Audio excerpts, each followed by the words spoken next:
photographic area in Instituto Moreira Salles has now presently 18 workers in this area, which work with most of them connected with the activities related to the collections and to the archives, with preservation, with digitalization of the collections, cataloging, indexing. But we also work with the exhibitions, preparations, and also the publishing projects.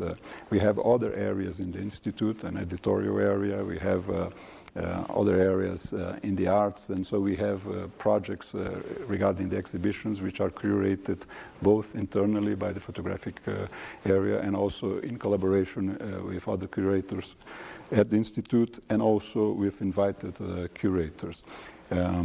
So it's a very intense work regarding the preservation and our commitment. It's a privately funded institution, but in fact it's a public, with a public mission. We have a commitment to organize and it's open to research, and we are working to have it at the internet available for research. We work as a public institution regarding access for academic research, for all needs related to the collection.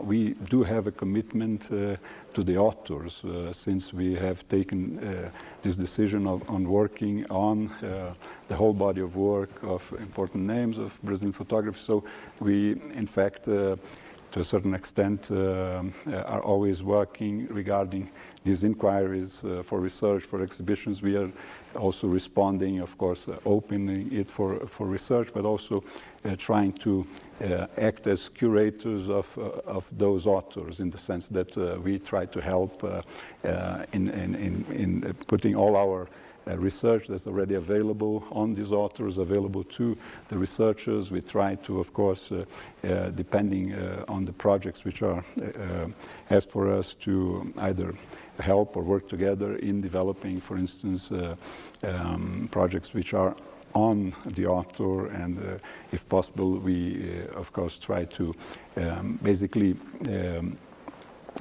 try to work together in the understanding of the author aspects of the collections which are with us.